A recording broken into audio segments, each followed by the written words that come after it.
ನಮಸ್ಕಾರ ಸ್ನೇಹಿತರೆ, ನಾನು ಹನುಮಂತ್ ಮಾಗಿ. ಸ್ನೇಹಿತರೆ, ಇತ್ತೀಚೆಗೆ ನಮ್ಮ ಸಮಾಜ ಅಥವಾ ನಮ್ಮಲ್ಲಿ ಮಾನವೀಯತೆ, ವಿಶೇಷವಾಗಿ ಮಕ್ಕಳಲ್ಲಿ ಒಂದಿಷ್ಟು ಬದಲಾವಣೆಗಳು ಯಾಕೆ ಆಗ್ತಾ ಇದ್ದಾವೆ ಎಂಬುದೇ ಗೊತ್ತಾಗ್ತಾ ಇಲ್ಲ. ಇತ್ತೀಚೆಗೆ ಏನಾಗ್ಬಿಟ್ಟಿದೆ ಅಂತಂದರೆ, ತಂದೆ ತಾಯಿಯ ಪ್ರೀತಿಯನ್ನು ಅಥವಾ ತಂದೆ ತಾಯಿಯ ಗೌರವವನ್ನು ಉಳಿಸಿಕೊಂಡು ಹೋಗುವ ಮಟ್ಟಿನಲ್ಲಿ ಇತ್ತೀಚಿನ ಮಕ್ಕಳುಗಳು ಬೆಳೀತಾ ಇಲ್ಲ. ಇದೊಂದು ವಿಪರ್ಯಾಸವೇ ಅಂತ ಹೇಳಿದ್ರು ಕೂಡ ತಪ್ಪಾಗಲಿಕ್ಕಿಲ್ಲ. ಇದೊಂದು ದೊಡ್ಡ ದುರಂತವೇ ಸರಿ ಅಂತ ಹೇಳಬಹುದು. ಯಾಕೆ ಈ ಒಂದು ಮಾತನ್ನು ಹೇಳ್ತಾ ಇದ್ದೀನಿ ಅಂತಂದರೆ, ಈ ಗಾಯತ್ರಿ ವಿಚಾರವಾಗಿ, ಈಗ ಮುಕುಳಪ್ಪ ಮತ್ತು ಗಾಯತ್ರಿ ಮದುವೆ ವಿಚಾರವಾಗಿ ನಿಮಗೂ ಕೂಡ ಗೊತ್ತಿದೆ. ಸೊ ಇದು ಕೇವಲ ಮುಕುಳಪ್ಪ ಮತ್ತು ಗಾಯತ್ರಿಗೆ ಸಂಬಂಧಪಟ್ಟಿರ್ತಕ್ಕಂತಹ ಮಾಹಿತಿ ಅಷ್ಟೇ ಅಲ್ಲ, ಅದರ ಬಗ್ಗೆ ಒಂದಿಷ್ಟು ಗಮನಿಸ್ತಾ ಹೋಗೋಣ, ಅದು ಬೇರೆ ವಿಚಾರ. ಮುಕುಳಪ್ಪ ಮತ್ತು ಗಾಯತ್ರಿ ವಿಚಾರಕ್ಕೆ ಸಂಬಂಧಪಟ್ಟ ಹಾಗೆ ಅವರ ತಾಯಿಯವರು ಕೂಡ ಒಂದಿಷ್ಟು ಹೇಳಿಕೆಗಳನ್ನು ಕೊಡ್ತಾ ಇದ್ದಾರೆ. ಅದರ ಇಲ್ಲಿ ಒಂದಿಷ್ಟು ನಿಮಗೆ ಹೇಳಲೇಬೇಕಾಗಿರ್ತಕ್ಕಂಥದ್ದು, ಯಾಕೆ ಈ ಒಂದು ಮಾತುಗಳನ್ನ ಹೇಳ್ತಾ ಇದ್ದೀನಿ ಅಂತಂದ್ರೆ, ಕಾನೂನು ರೀತಿಯಲ್ಲಿ ನಾನು ಯಾರನ್ನ ಬೇಕಾದರೂ ಮದುವೆ ಆಗೋದಕ್ಕೆ ನನಗೆ ಅವಕಾಶ ಇದೆ. ಯಾರು ನನ್ನನ್ನು ಪ್ರಶ್ನೆ ಮಾಡೋ ಹಾಗೆ ಇಲ್ಲ. ನಾನು ಯಾರನ್ನು ಬೇಕಾದರೂ ಮದುವೆ ಆಗ್ತೀನಿ. ತಂದೆ ತಾಯಿಗೆ ಅದು ಎಷ್ಟು ನೋವಾಗುತ್ತೆ, ತಂದೆ ತಾಯಿ ಇದನ್ನು ಒಪ್ಕೊಳ್ಳೋದಕ್ಕೆ ಸಾಧ್ಯನಾ? ಸೊ ಅದು ಯಾವುದನ್ನು ಕೂಡ ವಿಚಾರ ಮಾಡುವಂಥ ಪರಿಸ್ಥಿತಿಯಲ್ಲಿ ಇತ್ತೀಚಿನ ಹೆಣ್ಣು ಮಕ್ಕಳುಗಳು ಉಳಿತಾ ಇಲ್ಲ. ಯಾಕೆ ಅಂತ ಒಂದು ದೊಡ್ಡ ಪ್ರಶ್ನೆ ಆಗ್ತಾ ಇರುವಂಥದ್ದು. ಈಗ ಪ್ರೀತಿ ಮಾಡೋದು ತಪ್ಪು ಅಂತ ಅಲ್ಲ, ಹಾಗಂತ ಹೇಳಿ 18 ವರ್ಷಗಳ ಕಾಲ ನಿಮ್ಮನ್ನು ಸಾಕಿ ಸಲುಹಿ, ನಿಮ್ಮ ಊಟ ಉಪಚಾರವನ್ನು ನೋಡಿ, ನಿಮಗೆ ವಿದ್ಯಾಭ್ಯಾಸವನ್ನು ಕೊಟ್ಟು, ನಮ್ಮ ಮಕ್ಕಳು ಒಂದು ಒಳ್ಳೆಯ ಸ್ಥಾನಕ್ಕೆ ತಲುಪಲಿ, ನಮ್ಮ ಮಕ್ಕಳು ಒಂದು ಉನ್ನತ ಸ್ಥಾನವನ್ನು ತಲುಪಲಿ, ಅವರು ನಮ್ಮ ರೀತಿಯಲ್ಲಿ ಅವರು ಕಷ್ಟಗಳನ್ನ ಅನುಭವಿಸೋದು ಬೇಡ, ಈ ರೀತಿಯಾದಂಥ ಒಂದು ಮನಸ್ಥಿತಿಯನ್ನು ಇಟ್ಟುಕೊಂಡು ನಿಮ್ಮ ತಂದೆ ತಾಯಿಗಳು ಬೆಳೆಸಿರ್ತಾರೆ. ಬದಲಿಗೆ ನೀವು ಅವರಿಗೆ ಕೊಡುವಂತಹ ಒಂದು ಗಿಫ್ಟ್ ಏನು ಗೊತ್ತಾ? ಪ್ರೀತಿಯ ನೆಪದಲ್ಲಿ ಅವರನ್ನು ಬಿಟ್ಟು, ಅವರಿಗೆ ಹೇಳದೆ ಕೇಳದೆ ಇನ್ನೊಬ್ಬ ವ್ಯಕ್ತಿಯನ್ನು ಮದುವೆ ಆಗೋದು.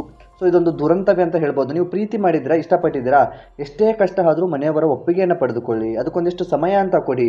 ಈಗ ಹೇಳಿದ ತಕ್ಷಣ ಅಥವಾ ಮನೆಯಲ್ಲಿ ನಾವು ಪ್ರೀತಿ ಮಾಡ್ತಾ ಇದ್ದೀವಿ ಅಂದ ತಕ್ಷಣ ಯಾವ ತಂದೆ ತಾಯಿಯೂ ಕೂಡ ಕರೆದು ಮದುವೆ ಮಾಡೋದಕ್ಕೆ ಸಿದ್ಧರಿರೋದಿಲ್ಲ. ಬದಲಿಗೆ ನಮ್ಮದೇ ಆದಂಥ ಒಂದಿಷ್ಟು ಹೋರಾಟವನ್ನು ಮಾಡಲೇಬೇಕು. ಅವರು ಕೂಡ ಮಕ್ಕಳ ಬಗ್ಗೆ ಒಂದಿಷ್ಟು ಕನಸುಗಳನ್ನು ಕೂಡ ಕಟ್ಕೊಂಡಿರ್ತಾರೆ. ಸೊ ಇನ್ನೇನೇನೋ ಒಂದಷ್ಟು ಅವರ ಒಂದು ಅನಿಸಿಕೆಗಳು ಇರುತ್ತೆ, ಅವರದ್ದು ಒಂದಿಷ್ಟು ಕನಸುಗಳಂತ ಇರುತ್ತೆ. ಸೊ ಅದೆಲ್ಲದಕ್ಕೂ ಕೂಡ ಒಂದು ಮಣ್ಣು ಹಾಕಿ ಹೋಗೋದಿದೆಯಲ್ಲ, ಇದು ಎಷ್ಟರ ಮಟ್ಟಿಗೆ ಸರಿ ಅಂತ ಎಲ್ಲರೂ ಯೋಚನೆ ಮಾಡಲೇಬೇಕಾಗಿರ್ತಕ್ಕಂಥ ಒಂದು ವಿಚಾರ ಇದು. ಹುಡುಗರ ವಿಚಾರಕ್ಕೆ ಬರೋದಾದರೆ, 21 ವರ್ಷ ಆಗ್ತಾ ಇದೆ, ನಾನು ಇಷ್ಟಪಟ್ಟಿರುವಂಥ ಹುಡುಗಿನ ಮದುವೆ ಆಗ್ಬೋದು. ತಂದೆ ತಾಯಿಗೆ ಹೇಳದೇ ಇದ್ದರೂ ನಡೆಯುತ್ತೆ, ತಂದೆ ತಾಯಿ ಒಪ್ಕೊಳ್ದೇ ಇದ್ದರೂ ನಡೆಯುತ್ತೆ. ಇದಕ್ಕೆ ಯಾರ್ದು ಕೂಡ ಸಪೋರ್ಟ್ ಬೇಕಾಗಿಲ್ಲ ಅನ್ನೋ ರೀತಿಯಲ್ಲಿ ಇರುವಂಥದ್ದು. ಇದು ನಮ್ಮ ಕಾನೂನಲ್ಲೂ ಕೂಡ ಅವಕಾಶ ಇದೆ, ಅವು ಮುಕ್ತವಾಗಿ ಇರುವಂಥದ್ದು. ಸೊ 21 ವರ್ಷ ಹುಡುಗನಿಗೆ ಅಥವಾ 18 ವರ್ಷ ಹುಡುಗಿಗೆ ಆದ ತಕ್ಷಣ ಅವ್ರಿಗೆ ಇಷ್ಟ ಬಂದಂತಹ ವ್ಯಕ್ತಿಗಳನ್ನು ಮದುವೆ ಆಗುವಂಥ ಅಥವಾ ಇಷ್ಟ ಬಂದಿರುವಂತಹ ಒಂದು ಜೋಡಿಯನ್ನು ಆಯ್ಕೆ ಮಾಡಿಕೊಳ್ಳುವಂಥ ಸಂಪೂರ್ಣ ಅವಕಾಶ ಅಥವಾ ಸಂಪೂರ್ಣವಾದಂಥ ಹಕ್ಕು ಅವರಿಗಿದೆ. ಹಾಗಂತ ಹೇಳಿ ತಂದೆ ತಾಯಿಗಳಿಗೆ ನೋವು ಮಾಡೋದಿದೆಯಲ್ಲ, ಇದು ಎಷ್ಟರ ಮಟ್ಟಿಗೆ ಸರಿ ಎಂಬುದನ್ನು ಎಲ್ಲರೂ ಕೂಡ ಯೋಚನೆ ಮಾಡಲೇಬೇಕಾಗಿರ್ತಕ್ಕಂಥದ್ದು. ಸೊ ನೋಡಿ, ಎಂತಹ ಕೆಟ್ಟ ಪರಿಸ್ಥಿತಿಯಲ್ಲಿ ನಮ್ಮ ಸಮಾಜಗಳನ್ನ ಸಾಕ್ತಾ ಇದ್ದಾವೆ ಇತ್ತೀಚಿನ ಮಕ್ಕಳುಗಳು. ಈಗಂತೂ ಇತ್ತೀಚೆಗೆ ಈ ಪ್ರೇಮದ ಪ್ರಕರಣಗಳಂತೂ ಹೆಚ್ಚಾಗ್ತಾನೇ ಇದ್ದಾವೆ. ಮೊನ್ನೆ ಅಷ್ಟೇ ಬೆಳಗಾವಿಗೆ ಸಂಬಂಧಪಟ್ಟ ಹಾಗೆ ಅಲ್ಲೊಂದು ಕೇಸ್ ಆಯಿತು. ಇನ್ಯಾರೋ ರೈಲು ಹಳಿಗೆ ಬಿದ್ದು ಸಾವನ್ನಪ್ಪಿರ್ತಕ್ಕಂಥದ್ದು, ಇನ್ಯಾರೋ ನದಿಗೆ ಹಾರಿ ಜೀವನ ಬಿಟ್ಟಿರ್ತಕ್ಕಂಥದ್ದು, ಇನ್ಯಾರೋ ನೇಣು ಹಾಕಿಕೊಂಡಿರ್ತಕ್ಕಂಥದ್ದು. ಸೊ ಈ ರೀತಿಯಾಗಿ ಸಾಕಷ್ಟು ಪ್ರಕರಣಗಳು ಸದ್ಯದಲ್ಲೇ ನಡೀತಾ ಇರುವಂಥದ್ದು. ಅವುಗಳನ್ನು ಕೂಡ ಗಮನಿಸ್ತಾ ಹೋದರೆ ಏನೇನು ಆಗ್ತಾ ಇದೆ ಸಮಾಜದಲ್ಲಿ ಎಂಬುದೇ ಒಂದು ಯಕ್ಷ ಪ್ರಶ್ನೆ ಆಗಿದೆ. ಸಮಾಜ ಎತ್ತ ಹೋಗ್ತಾ ಇದೆ ಎಂಬುದೇ ಒಂದು ದೊಡ್ಡ ಪ್ರಶ್ನೆಯಾಗಿ ಇರುವಂತಹದ್ದು. ಸೊ ಈಗ ಮುಕುಳಪ್ಪ ವಿಚಾರಕ್ಕೆ ಬರೋಣ. ಮುಕುಳಪ್ಪ ವಿಚಾರಕ್ಕೆ ಸಂಬಂಧಪಟ್ಟ ಹಾಗೆ ಒಂದಿಷ್ಟು ಅವರ ತಾಯಿ ಈ ಮುಕುಳಪ್ಪನ ವಿರುದ್ಧವೂ ಕೂಡ ಒಂದಿಷ್ಟು ಆಕ್ರೋಶವನ್ನು ಹೊರ ಹಾಕಿರ್ತಕ್ಕಂಥದ್ದು. ಅದರ ಬಗ್ಗೆ ಒಂದಿಷ್ಟು ಮಾಹಿತಿಯನ್ನು ಕೂಡ ನಾನು ನಿಮಗೆ ನೀಡ್ತಾ ಹೋಗ್ತೀನಿ.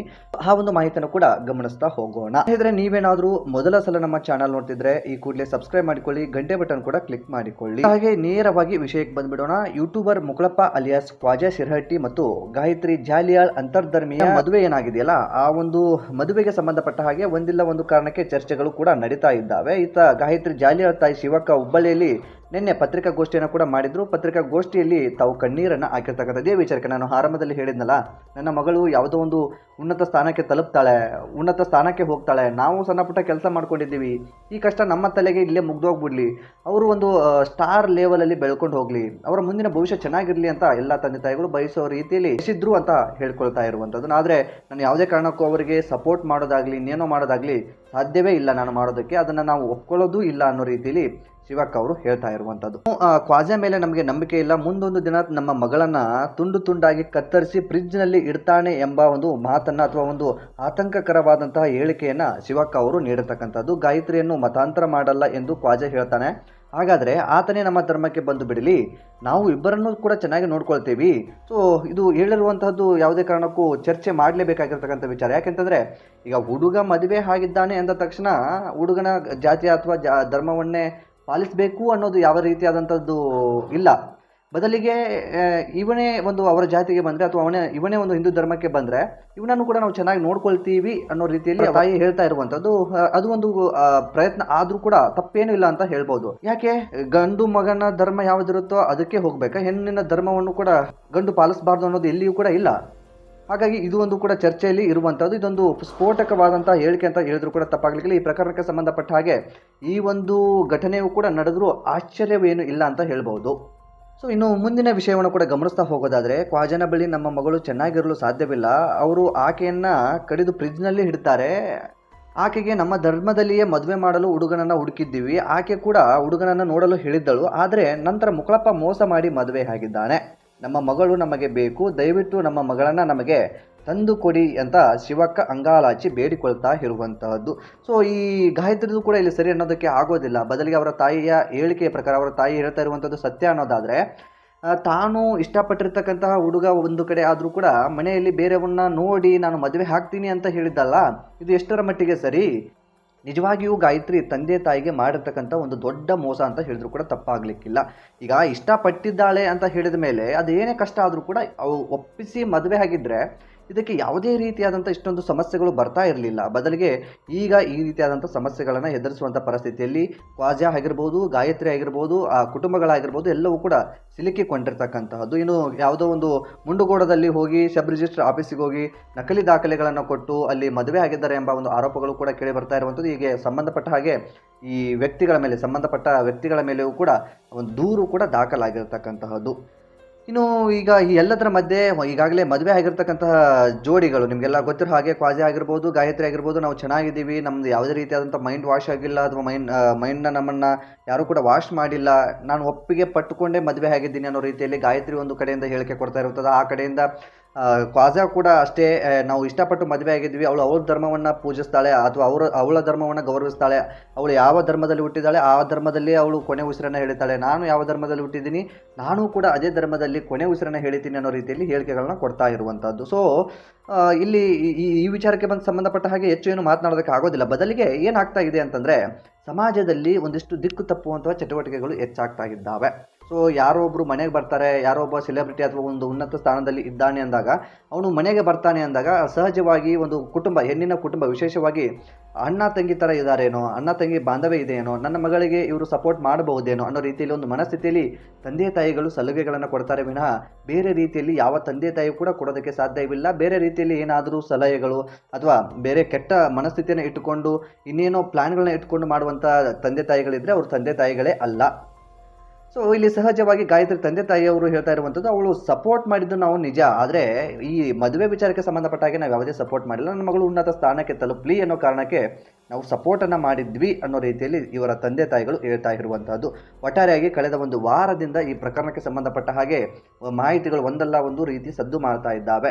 ಈಗ ಒಂದು ಸ್ಫೋಟಕ ಹೇಳಿಕೆಯನ್ನು ಅವರ ತಾಯಿಯವರೇ ಕೊಟ್ಟಿರ್ತಕ್ಕಂಥದ್ದು, ಮುಂದೆ ಒಂದಲ್ಲ ಒಂದು ದಿನ ನನ್ನ ಮಗಳನ್ನು ಕಡಿದು ಫ್ರಿಜ್ನಲ್ಲಿ ಇಟ್ಟರೂ ಕೂಡ ಯಾವುದೇ ಸಂಶಯವಿಲ್ಲ, ಖಂಡಿತವಾಗಿಯೂ ಅವರು ಹಾಗೆ ಮಾಡ್ತಾರೆ ಅನ್ನೋ ರೀತಿಯಲ್ಲಿ ಆರೋಪವನ್ನು ಮಾಡ್ತಾ ಇರುವಂತಹದ್ದು. ಸೊ ಇದಕ್ಕೆ ಸಂಬಂಧಪಟ್ಟ ಹಾಗೆ ಮುಂದಿನ ದಿನದಲ್ಲಿ ಯಾವ ರೀತಿಯಾದಂತಹ ಬೆಳವಣಿಗೆ ಆಗುತ್ತೋ ಇಲ್ವೋ ಗೊತ್ತಿಲ್ಲ.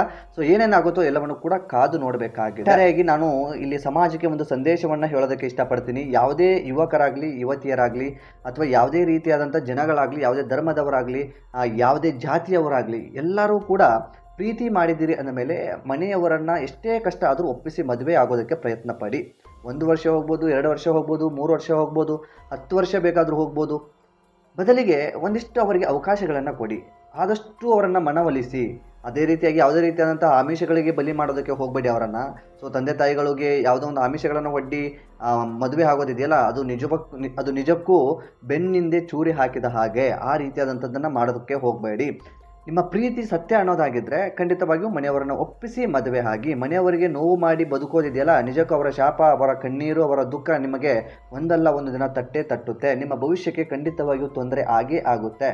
ತಂದೆ ತಾಯಿಗಳ ಶಾಪ ಇದೆಯಲ್ಲ, ಅಷ್ಟು ಸುಲಭವಾಗಿ ಅದರಿಂದ ನೀವು ಮುಕ್ತಿ ಹೊಂದೋದಕ್ಕೆ ಸಾಧ್ಯವಿಲ್ಲ. ತಂದೆ ತಾಯಿಗಳಿಗೆ ಕಣ್ಣೀರಾಕಿ ನೀವು ಮುಂದಿನ ಜೀವನದಲ್ಲಿ ಸುಖವಾಗಿ ಇರ್ತೀನಿ ಅನ್ನೋ ಒಂದು ಭ್ರಮೆಯಲ್ಲಿದ್ದರೆ ಅದನ್ನು ಬಿಟ್ಟು ಬಿಡಿ. ಏನೇ ಕಷ್ಟ ಆದರೂ ಕೂಡ ತಂದೆ ತಾಯಿಯವರನ್ನ, ಹೆಣ್ಣಿನ ಕಡೆಯವರಾಗಿರ್ಬೋದು, ಗಂಡಿನ ಕಡೆಯವರಾಗಿರ್ಬೋದು, ಎಲ್ಲರನ್ನೂ ಕೂಡ ಒಪ್ಪಿಸಿ ಮದುವೆ ಆಗೋದಕ್ಕೆ ಪ್ರಯತ್ನ ಪಡಿ ಅಂತ ಹೇಳೋದಕ್ಕೆ ಇಷ್ಟಪಡ್ತೀನಿ.